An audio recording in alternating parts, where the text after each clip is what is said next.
we were served by an application in the matter of NIC, which, as you're aware, is currently before the court between my client, Honorable Nyagudi, and NIC Bank.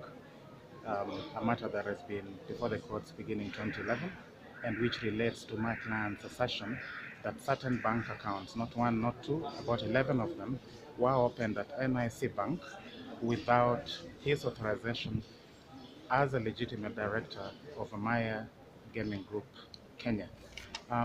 Since 2011, there have been orders compelling NIC Bank to produce the documents that relate to the opening of those bank accounts. And those orders have not been complied with in 2011, in 2013, and subsequently in 2017. The last one issued by the judge, which also allowed the banking fraud unit to interrogate the books and the documents of the bank, has been frustrated. So yesterday evening, about 4:30, we were served by an application arising out of the NIC matter by the NIC councils, seeking to stop the media from reporting this matter and from making public the documents that are necessary for determination of this matter. And that application was put before the court to be heard in priority of all other applications that the NIC Bank has filed before.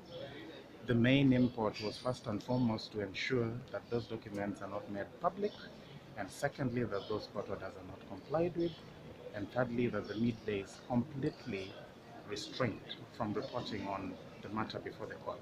And the councils have argued the principle of sub judice, which unfortunately, within the context of the explanations that are given before the court of law, did not justify whatsoever stopping the media from reporting a matter that is of public interest, in which Kenyans lost money, and in which a publicly listed company potentially could be found to have committed fraud and been involved in illegal activities.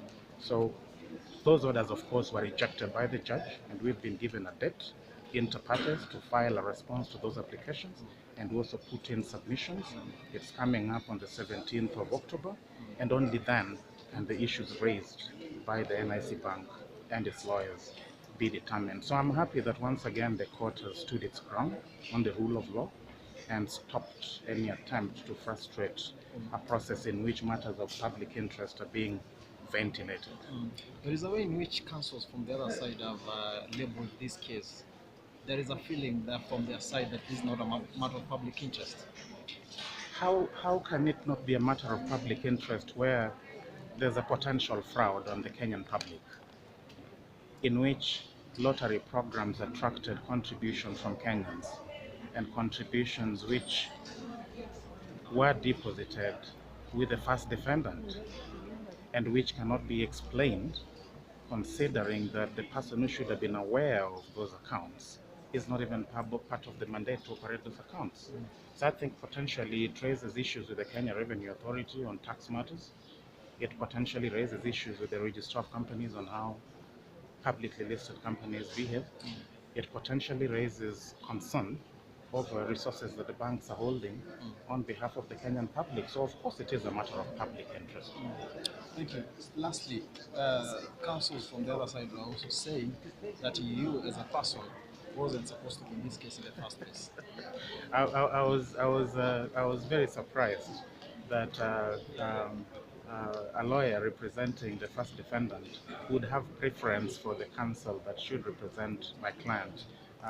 We made our arguments in court that that application is misplaced, and in fact the court did not entertain it. However, should it be brought up again, we would be very keen to understand the basis upon which a defendant would be uncomfortable with a specific counsel representing his own client. Thank you. Thank you. Thank you very much.